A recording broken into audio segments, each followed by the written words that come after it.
और एक बार फिर सुनेंगे, मध्य प्रदेश को 3 नई फ्लाइट्स की सौगात मिल रही है। सीएम शिवराज इस दौरान अपना संबोधन दे रहे हैं। तो आपको बता दें कि मध्य प्रदेश को 3 नई फ्लाइट्स की सौगात मिल रही है।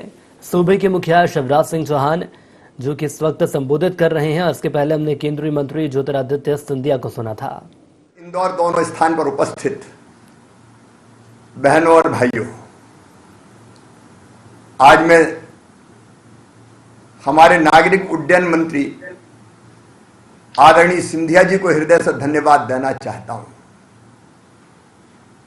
जबलपुर के लिए आज का दिन ऐतिहासिक दिन है और राकेश जी, आपने जो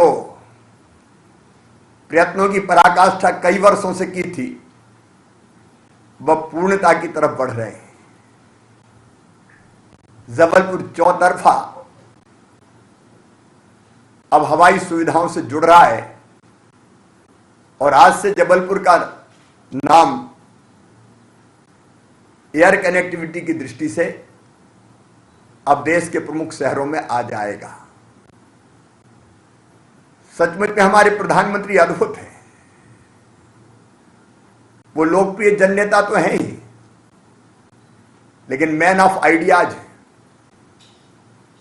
सोशल रिफॉर्मर हैं, विकास की नई कल्पनाएं करने वाले हैं। और उन्होंने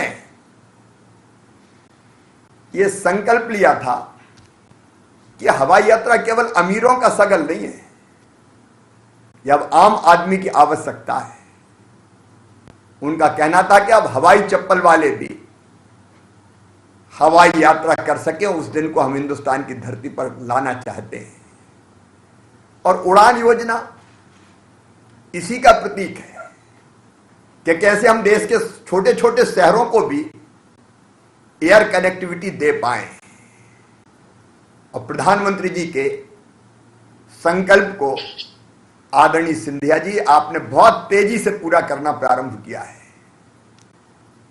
मैं इसलिए भी आपको बधाई दे रहा हूं कि मध्य प्रदेश में जब आप नागरिक विमानन मंत्री बने थे, प्रति सप्ताह 454 उड़ानें संचालित हो रही थी और अब आपके मंत्री बनने के कुछ दिन बाद ही ये उड़ानें बढ़ के 558 प्रति सप्ताह हो गई है।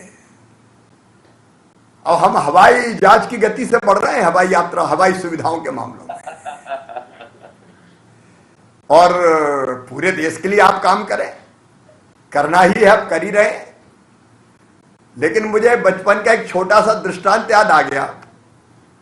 हमारे गांव में एक पंडित जी थे, वो कथाएं किया करते थे और कथा के बाद प्रसाद बांटते थे।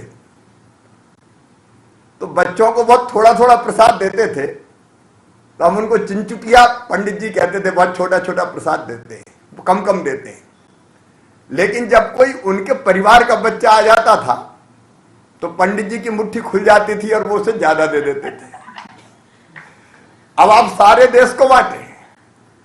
हमारा सौभाग्य कि आप नागरिक उड्डयन मंत्री है, लेकिन जब मध्य प्रदेश का मामला आए तो थोड़ी मुट्ठी खुल जाए। और आप खोल के ही दे रहे।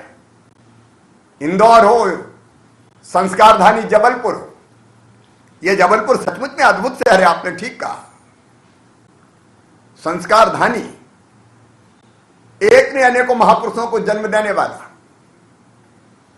यहां की संस्कृति, यहां के जीवन मूल्य, यहां की परंपराएं। अच्छा, पर्यटन की दृष्टि से तो देखिए, उतर के भेड़ाघाट सीधे धुआंधार, बरगी डैम, आगे बढ़े तो मंडला, कान्हा, बांधवगढ़, दुनिया का, एशिया का शायद सबसे पुराना फॉसिल्स पार्क बिल्कुल जबलपुर के पास है। एक नहीं अनेकों ऐतिहासिक और पुरा संपदाएं यहां भरी पड़ी हैं। उसलिए जबलपुर को जब हम कनेक्टिविटी देते हैं तो केवल आने जाने की सुविधा नहीं देते हैं, पर्यटन को भी और पर्यटकों के लिए भी जो सुविधाएं हम पैदा कर रहे हैं, उससे टूरिज्म के क्षेत्र में जबलपुर बहुत लंबी उड़ान भरेगा, ये मेरा विश्वास है। अच्छा, मैं दुनिया में कहीं भी गया मुख्यमंत्री के नाते या देश में गया और हमने कहा कि आइए मध्य प्रदेश में निवेश कीजिए, तो सबसे पहला सवाल एयर कनेक्टिविटी कितनी है। अब जब एयर कनेक्टिविटी का मामला आता तो हम पिछड़ जाते थे, लेकिन अब आपके कारण, आपके प्रयत्नों के कारण मध्य प्रदेश एयर कनेक्टिविटी में पीछे नहीं रहने वाला। और मैं आपको विश्वास दिलाता हूं, राकेश जी बैठे हैं, जब जबलपुर के हवाई अड्डे के विस्तार की बात आई तो हमने तत्काल 730 एकड़ जमीन यहां के एयरपोर्ट के विस्तार के लिए दी, और जरूरत पड़ेगी हम पूरी करेंगे, कोई कसर नहीं छोड़ेंगे। इंदौर में इंटरनेशनल फ्लाइट आज की आवश्यकता है, क्योंकि आपने स्वयं ये कहा है कि मध्य प्रदेश की अगर कमर्शियल बिजनेस कैपिटल अगर कोई है तो वो इंदौर है। इंदौर देश का स्वच्छतम शहर, पहला वाटर प्लस शहर, अद्भुत संभावनाओं से